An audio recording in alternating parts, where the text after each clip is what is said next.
Hi, and welcome to the VR Gaming podcast about VR gaming, VR news, VR hardware, and VR reviews.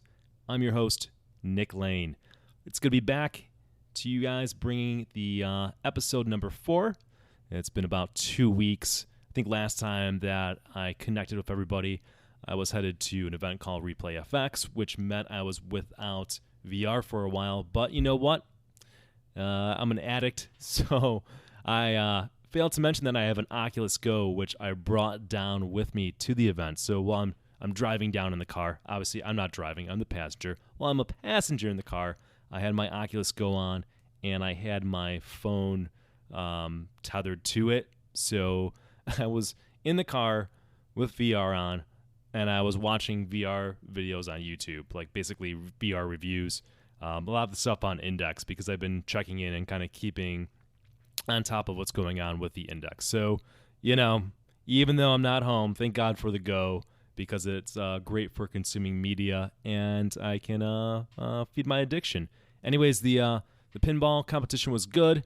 I did okay, but I did well enough to win a few $100s, which was basically my entry fee, which that money's going towards VR in some way, shape, or form. So it was all good.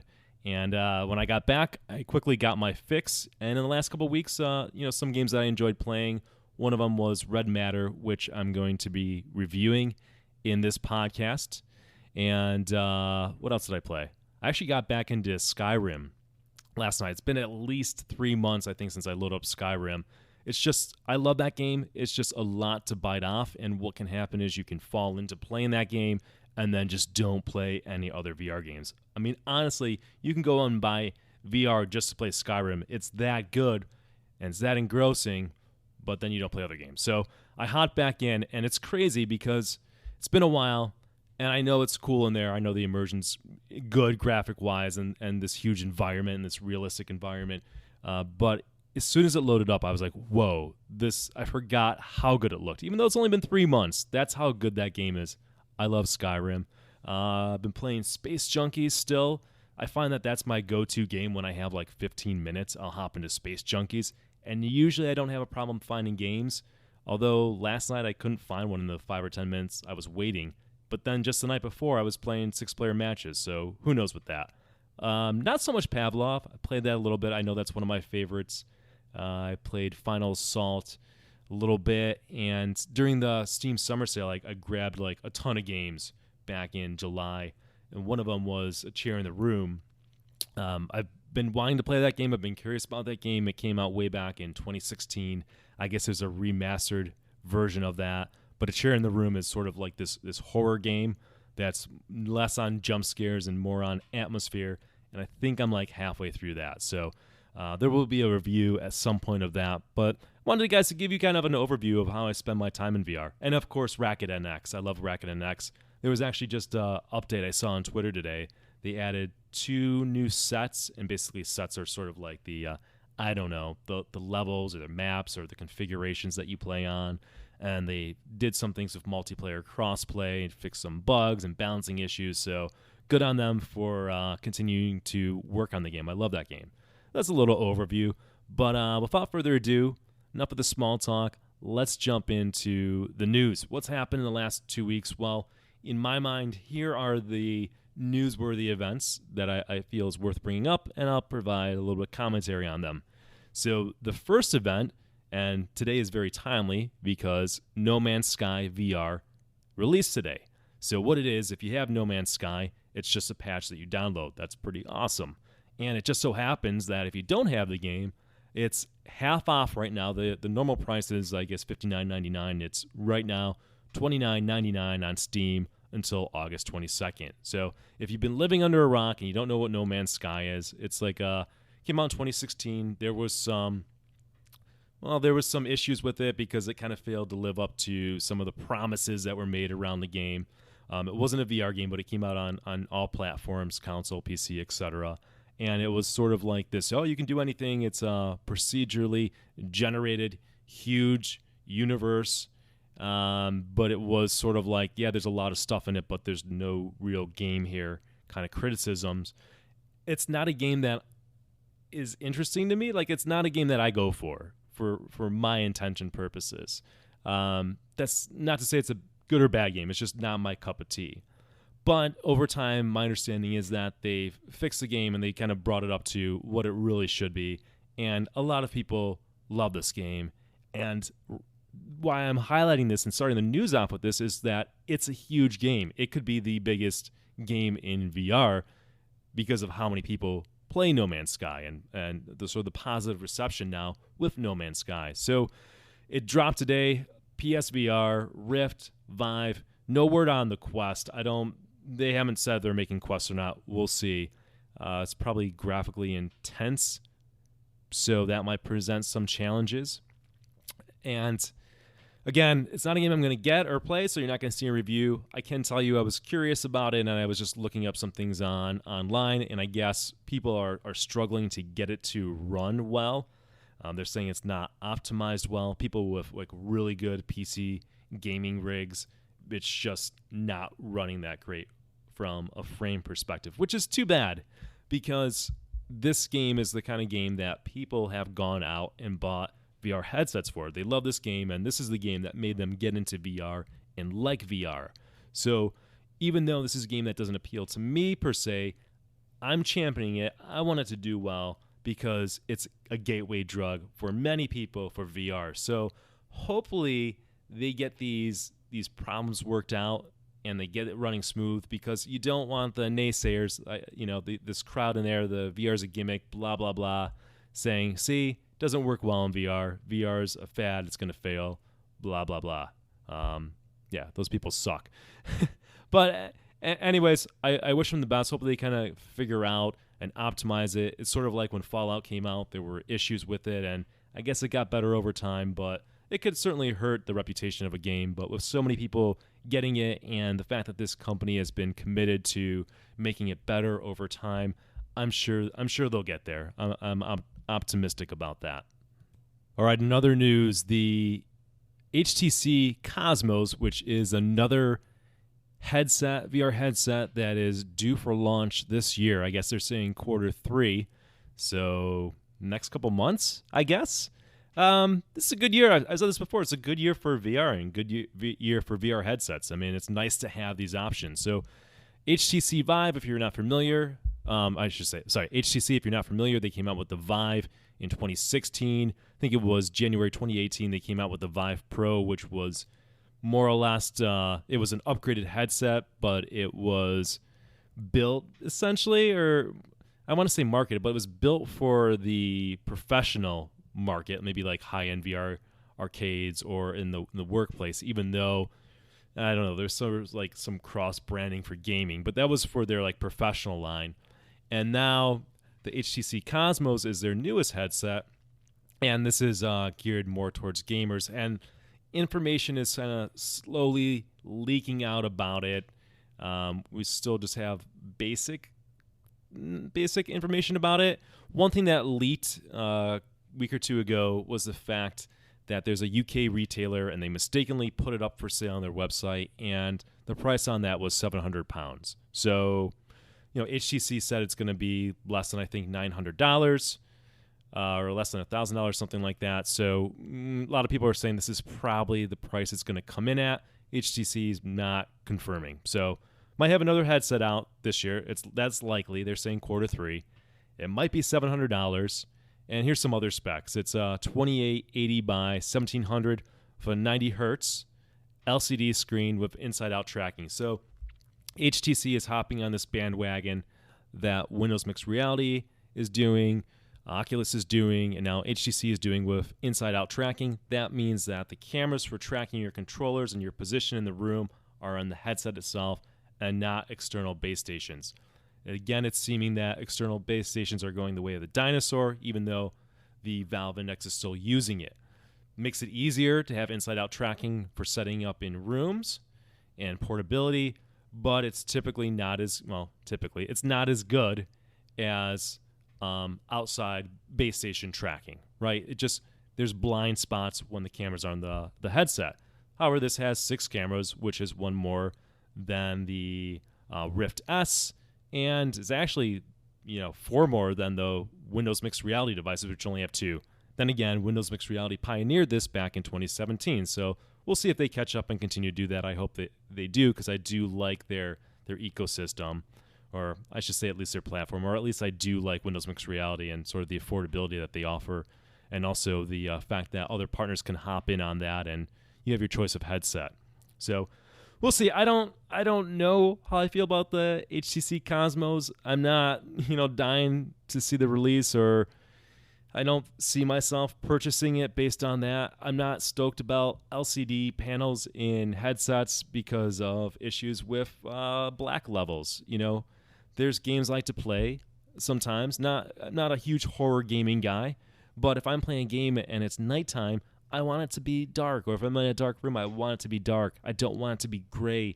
That, I think, to me, kills the immersion almost more than many other things out there. And I never knew this. I never knew this until I went from Lenovo Explorer to the OLED, which had LCD, to the OLED displays on the Samsung Odyssey. I realized how important it is to have good black levels and how more immersive it can be. So we will see with the Cosmos. I'm sure we'll be talking about that more. I like the fact that there's another headset out there, that there's more competition. Their controllers looks like they're going with the touch controllers for Oculus Rift, which everybody seems to love the touch controllers. So good move, HTC. When in doubt, copy something that works. Why not? That's coming up with the Cosmos. Maybe a few months we'll talk more. We'll see. Probably won't get it, but it's early to say. Another cool thing in the news, and this was from Road to VR. They're talking about the Void. The Void is location-based VR. There's a number of these around the country, and it's sort of like legit VR that you cannot, I hate saying the word legit, but it's VR it's an experience in VR that you can't replicate in your home. So this is what's interesting to me.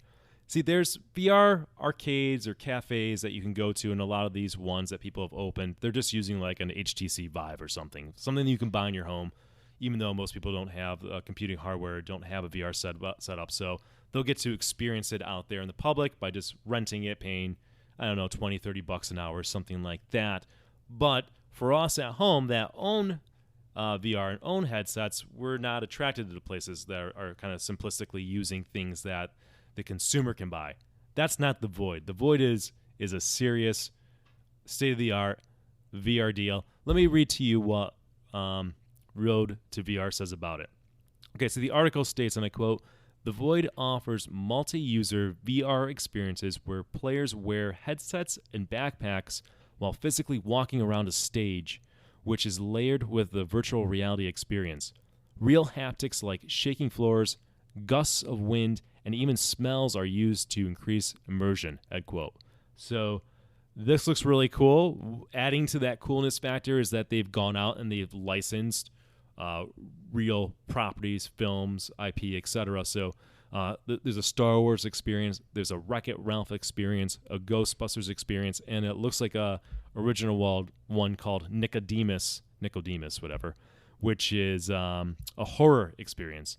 And they've also hinted at doing Marvel experiences in the future, which makes sense given that Star Wars is Disney, and they're already working with Disney on that. So this seems really cool. I'm fortunate enough that I'm in Buffalo, New York, and Buffalo is an hour and a half from Toronto, and Toronto has one of these. So at some point, by the end of the year, hopefully, I'll find a chance to get up there and try it out. I really want to see what it's all about. These are experiences, from what I can tell. You actually kind of walk around the environment. If the game calls for having a gun, you'll have like a laser or blaster, not just a controller. If there's a wall in the game, there's really a wall in that environment, or what they refer to as a stage. So this is very, very cool idea. This is where public VR needs to go to. This is the kind of like the real deal. So the good news with that, and the reason that this article exists, is that they're introducing 25 new locations around the world. So really good news. It sounds like they're doing well enough that more are coming into existence. I looked it up to see exactly what the price is, and the one in Toronto is $34.95, and that's in Canadian dollars. So if you want to convert that to US, be my guest. Google's your friend. I've heard it's, I don't know, like maybe a 10 or 12-minute experience. It's not super long, but from some people I know who've done it, they said it's well worth it, and they speak highly of it. So if you're fortunate enough to have it in your area, or you're traveling to some place that has the Void, and you like VR, definitely check it out. Sounds like a unique experience that you can do. You can just do a search for the Void, and it will show up, and we'll show where all the locations are for that.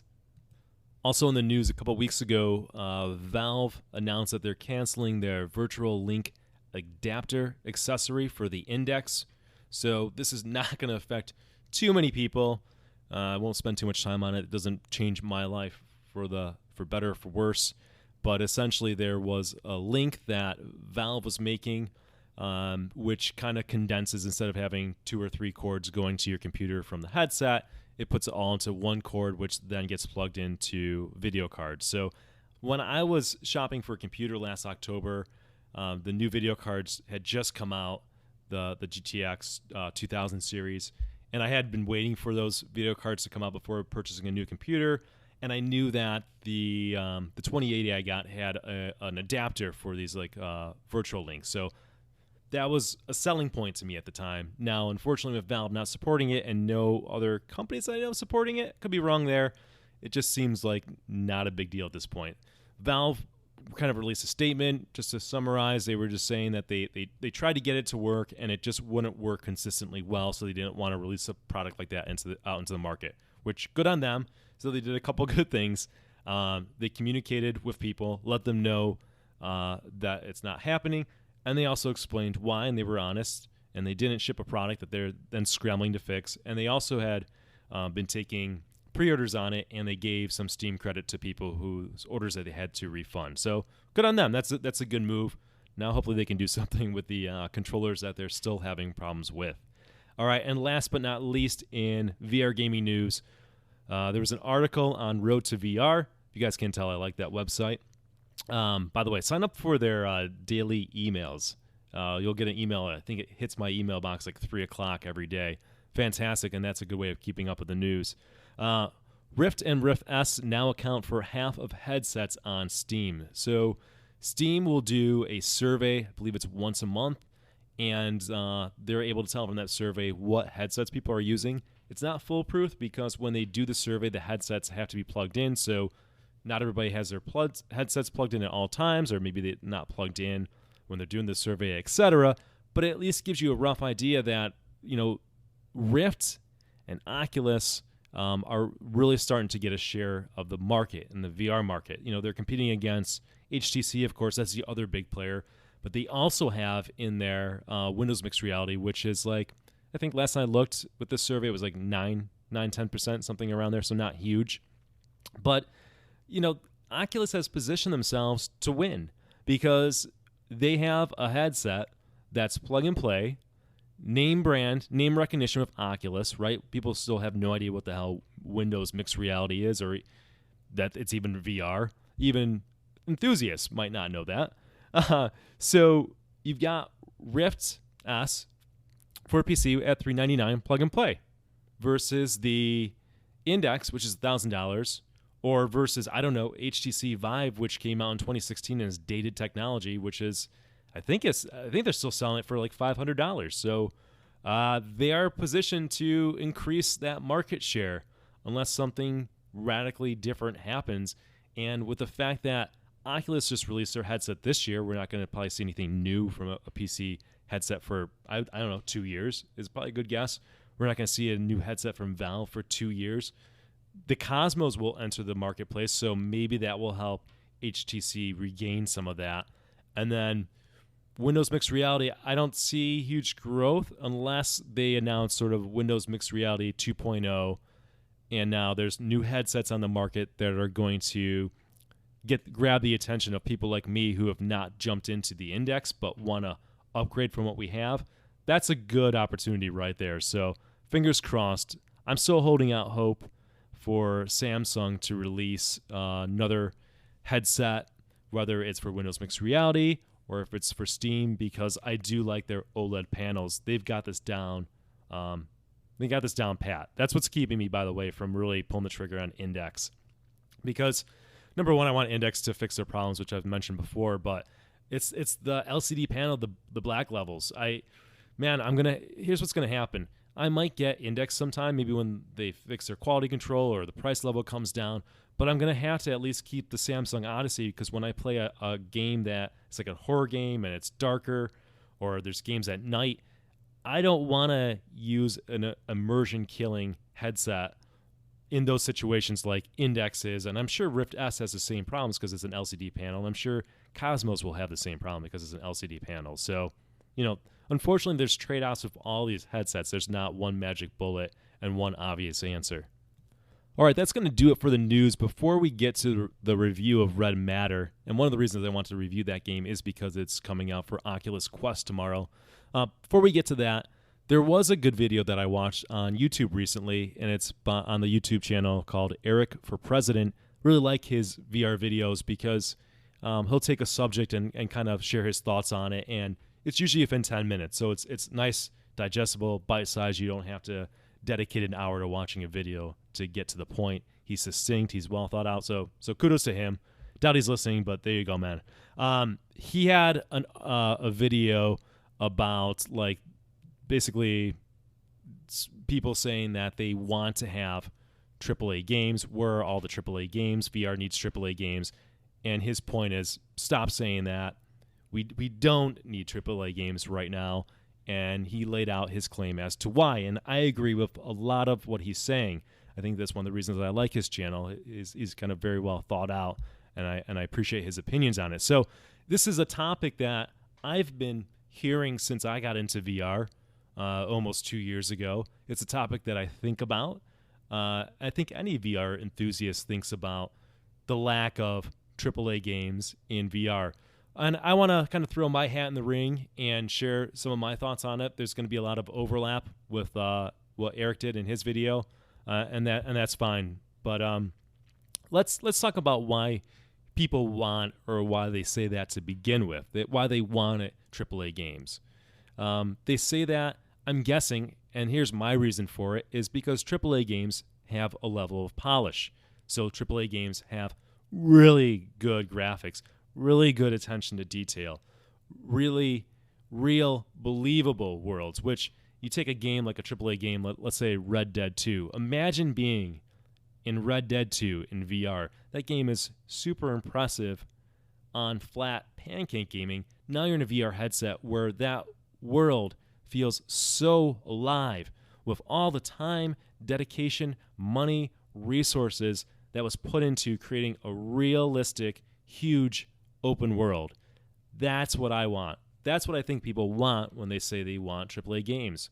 They also want AAA games because AAA games, if there's a single-player experience, at least, and we'll focus on that for a moment, if it's a single-player experience, then you're at least getting a game that's 10 hours long. 10 hours is almost short in some AAA single-player games, but a 10-hour game in VR, single-player, forget it. I mean, how many of those do we even have? Not a lot. We're sort of got these 2-hour experience. If we get a 4-hour experience, we're happy and we're raving about it. We highlight that's 4-hour experience.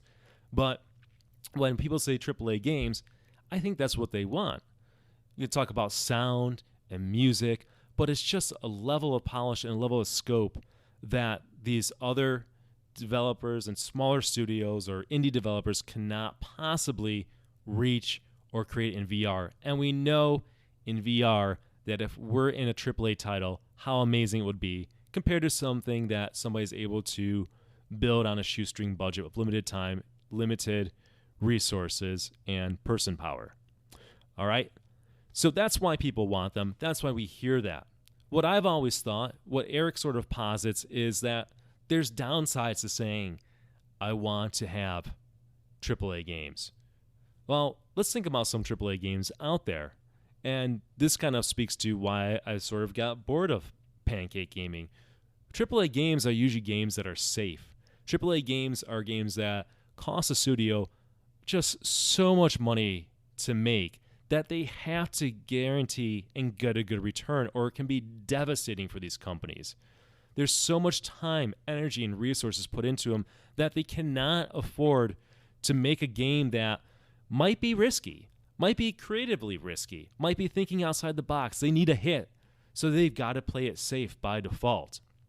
That's a huge problem. And playing it safe by default means that we're getting games that are like, number 2 or number 3 in the series, or 4 or 5, right? It's the same thing over and over again.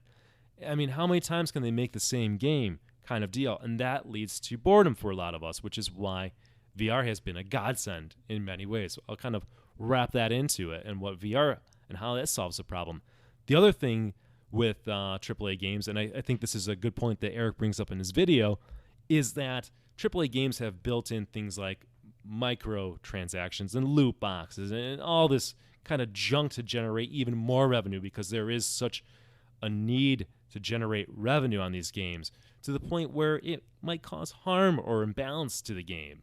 It upsets a lot of people. So AAA games have a negative and have a downside to them.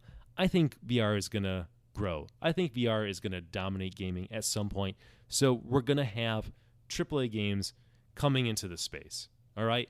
And it's going to be a blessing and a curse. Unfortunately, we're going to see some of the negatives that come along with AAA games. But for the time being, we have a lot of VR games to play, a lot of good VR games to play.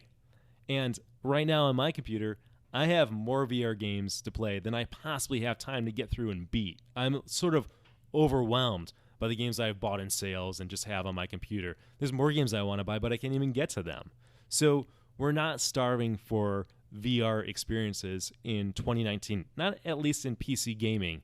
Now, there might be something to be said for the Quest right now. I know their library's a little thin, but more will come. But for PC VR, we've got a lot of options. We've got a lot of good games. And the beauty of it right now is that people are taking chances. People are making creative games. People are exploring what they can do in VR that they can never or have never thought about doing in pancake flat gaming. And it's a really fun time. I'm enjoying it. This is like seeing things anew. This is like when I was a kid and I'm playing the Amiga, and on my Amiga computer, you've got some kind of far out, wacky, unique, original games. But there weren't AAA studios back then. There weren't shareholders and stockholders that they had to appease. They can just kind of go out and make whatever. And we saw that. And that's some of the best games are these like, man, how the heck did they think of it? Let me point to a game on Amiga. This game I think came out in 1986. Let me just double check on that. All right, there we go. So there was this game, this is what I'm thinking of, in 1986 called Mindwalker for the Amiga. Now, this is an early Amiga game. The graphics weren't super impressive, but they still kind of looked good. It was simplistic. The premise behind this game is that you're like in somebody's mind and you're trying to navigate through their mind and their synapses and cure like a mental disease. Like, it's nuts. Just take a look. Just Google it, take a look at it, watch some videos on it. But that's the kind of thing we're not going to see in a AAA game. It's just not going to happen. They're going to play it safe. But in VR, we're seeing unique. We're seeing original games. This is a gaming renaissance, if you will. This is why so many people, and so many times in online conversations, I see people who are in their 40s, 50s, 60s, who have said, listen, I've been a gamer my whole life, and VR is just amazing. VR has rekindled my love for gaming. And that's where I fall into VR. That's why I spend so much time now in VR and have pretty much left flat gaming behind. So careful what you wish for. AAA games will come over time. I'm not saying I don't want them. I love the fact that Skyrim was ported over to VR. I have said on past shows I wish they would go back and release older games in VR. It's nice to have that option. But VR is in a great place right now. There's no reason not to jump in and enjoy what we have. There's so many games and so much experiences. So go out there and enjoy them. All right, and now on to this episode's review. And I'm going to be reviewing the game Red Matter. So Red Matter, and again, what kind of prompted me to get this game, I got it last week, was the fact that it's coming out for the Oculus Quest and it's being hyped up. So while I don't have a Quest, at least currently, I might get one one day. We'll see. Maybe some Black Friday sales. Who knows? Well, I don't have one. I think this review should be relevant enough because it's based on the PC VR game. So Red Matter for PC came out on November 10th in 2018. It's currently it retails for $24.99. I got it on sale. I think I got it for like $17.99, something like that. So let's just call it a $25 game, shall we? It's coming out for Quest tomorrow, August 15th. So what is Red Matter? What's going on in Red Matter? What is the objective of the game? Let's go to Steam's site so I can read verbatim what this game is about. All right, so on their page, it says, Red Matter is a story-driven VR puzzle adventure game set during a dystopian sci-fi Cold War. Take on the role of Agent Epsilon, an astronaut of the Atlantic Union dispatched to an abandoned Volgravian moon base on a frozen, faraway planet. Your mission? To investigate a shady top-secret research project. So right now this game is sitting on Steam with reviews are very positive. Recent reviews, it says 100% of 18 reviews, and all reviews since then, 98% positive. So that's very good. You don't get much better than that, right? But it's a well-liked game. So as the kind of summary says, think of it like the Soviet-U.S. Cold War, but they've just changed the name. So it's a fictional world, but based on that concept. And for simplicity purposes, you're an agent going into this. You're an agent for the U.S. Yeah, no, they're not called that. They're Atlantic, but we're gonna keep it simple. You're an agent from the U.S. going into a Soviet base and trying to steal secrets and find out what's going on. I guess it's been abandoned or something. You're trying to kind of solve this mystery while also getting documents. So, as a premise for this game, I think it's a good hook. I think they're able to have fun with this world that they can create. It's not our world. It's kind of based off on that 60s space exploration.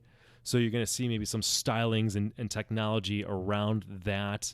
And they can have fun in blending timelines and what's going on there. So it's a mystery in space. We've kind of seen this before in movies. It lets them and opens the door to creativity. All right. So let's start first with the graphics. I thought the graphics on this game were fantastic. They're really good. The style is a little hard for me to describe. It's kind of bright and cheery almost. I mean, yes, there's a lot of like kind of Soviet red, and you see that in the base. And yes, the base is dark at parts because you kind of got to power on the electricity, but it's not grim or dirty or dark or imposing. It's kind of bright and clean, if that makes sense. But it looks good. I mean, the graphical quality in this game is really good. It ran well for me. I was able to super sample at 200% on my Windows Mixed Reality Samsung Odyssey. I've got a 2080 graphics card and an 8086 CPU. So that's what I'm working with, and I had no problems with this game in terms of the frame rate in it. Now, the sound is actually, let me skip ahead and talk about the controls because I want to wrap up sound into the immersion.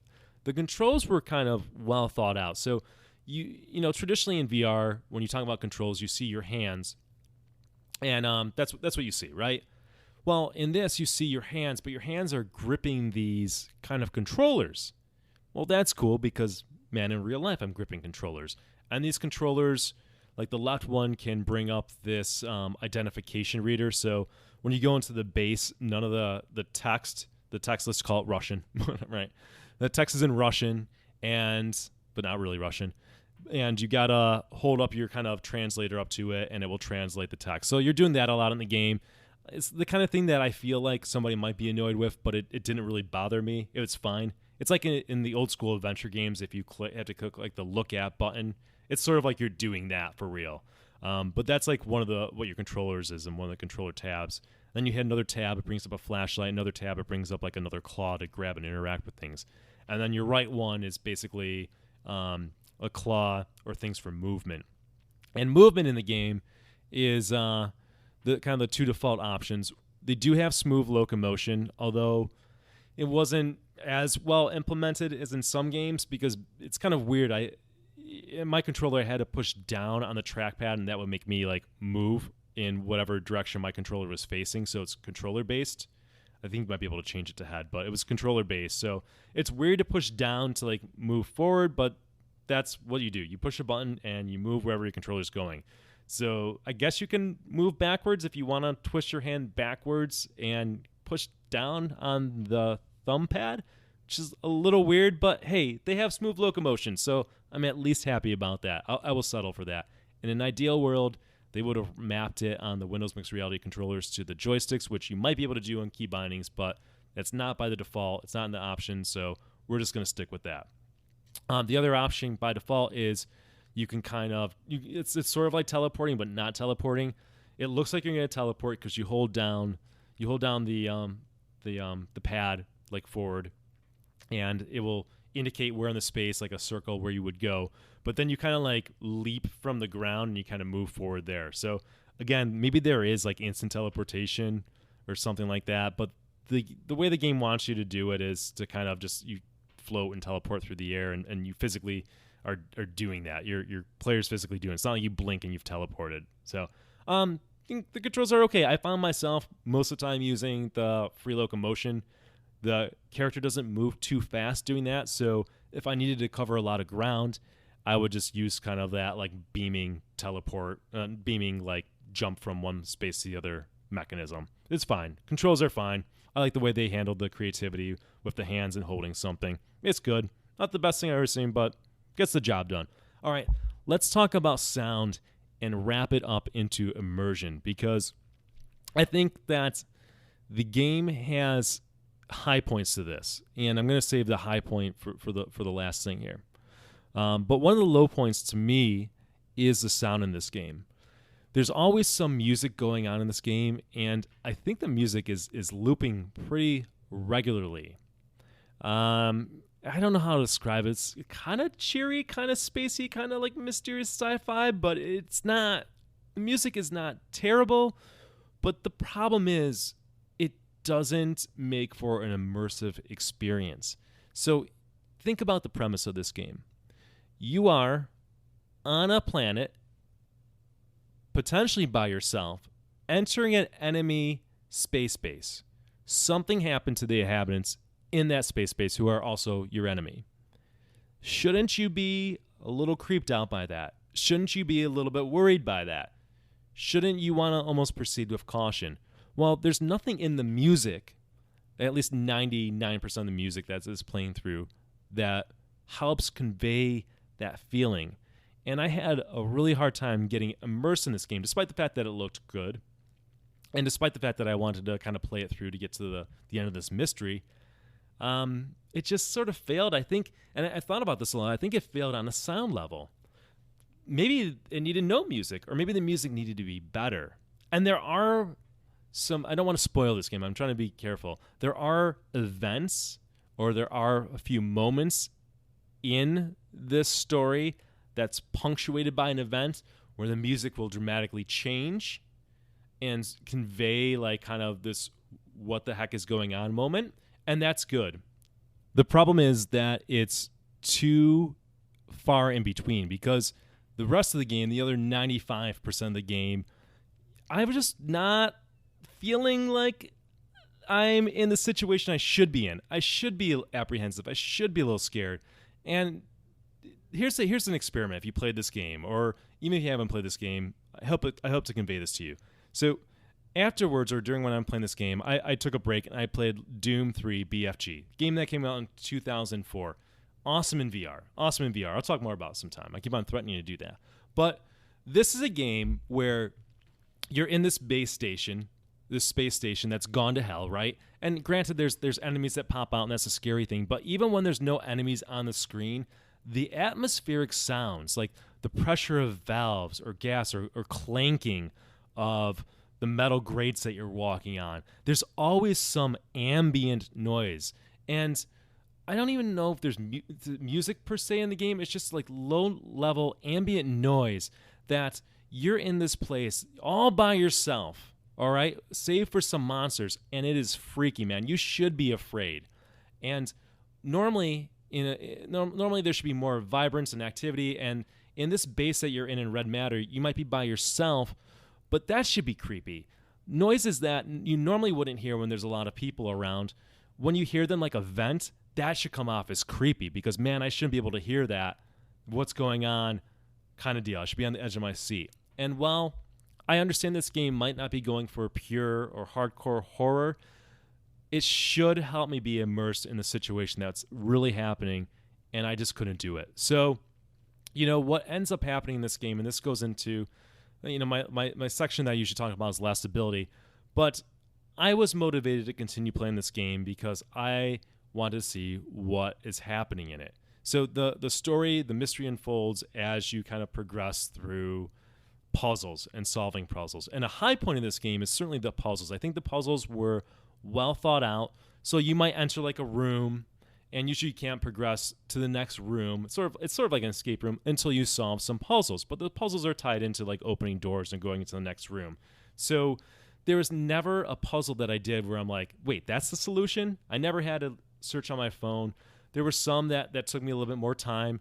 Maybe I had to put the headset down and come back the next day. And when I found the solution, I'm like, oh, duh, of course it's that. So these guys are really good at constructing puzzles that will give you, a sense of accomplishment, but not trip you up and not make you want to stop playing the game, like some games do. So that's a strong point. It's really good. But kept me for wanting to play the game is I wanted to see the end. I wanted to see where the story was going. And without spoiling it, the end was like, okay, all right, I guess. I mean, like I sort of walked away a little confused. It's not like it's the most complex thing ever, but yeah, I mean, it's all right. It's all right. I just wish that during the game and during this nice kind of base that they build and everything, that there was a little bit more immersion, that the sound kind of came through and made me feel like I'm really in this place, in this situation. And I think that's the failing of this game, even though it's a pretty solid game and good puzzles. So let's put a bow on this. Let's wrap this up. I have a ranking system here, and that is if I give it's a 1 to 10, actually 0 to 10. Let's hope we never see that day, right? So 0 to 2 is don't wish this game on your worst enemy. A 3 to 5 is we all make mistakes. 6 to 8, solid game. 9 to 10 is buy it. This game to me, Red Matter, is a 6.5. So it's a solid game. All right. I got 4 hours out of it. 4 hours for $17. I felt pretty good about, the graphics and solving some puzzles. If I didn't play it, I wouldn't feel like I missed out on life. If a friend said, "What do you think about Red Matter?" I'd say, it's not bad. It's all right. That's the response to Red Matter. I think online, this game gets much better reviews than what I gave it. So to each their own. You might absolutely love it. If you like puzzle games, but puzzle games that won't frustrate the heck out of you, I think this is a good choice. If you have an Oculus Quest and you're probably like most people right now, you've had it for a while and you're starving for more content, here's a 4-hour game. 4-hour solid game. It looks really good from the graphics that I've seen online and sort of their trailer that they did highlighting the graphics. I think you'll enjoy it. I think it's probably a good purchase for you Quest owners. PC owners, your mileage is going to vary. I'm not a huge puzzle guy. So if you're like me, you could probably do without it. If you like puzzles, then you're probably going to want to add this game to your collection. All right, that's going to do it for this episode of the VR Gaming Podcast. I do want to mention that finally, this podcast can be found on iTunes. So I should have mentioned that at the beginning. What a missed opportunity. It's also on Stitcher, Spotify, and of course you can find it through the web. Thank you for listening. If you would be so kind, since it's now on iTunes and you like what you hear, do me a nice favor and put some kind words up on iTunes. That will help people to find it and help to get more visibility for this podcast. I'm envisioning doing this every 2-3 weeks now, or if some pertinent news comes out, like if Oculus Quest is releasing a game that's also on PC, it's a nice opportunity for me to talk about that game to help out Oculus Quest folks and also highlight it to some people on the PC, especially if it came out a while ago and you might have missed it. So anyways, thanks for listening, and I will catch you next time.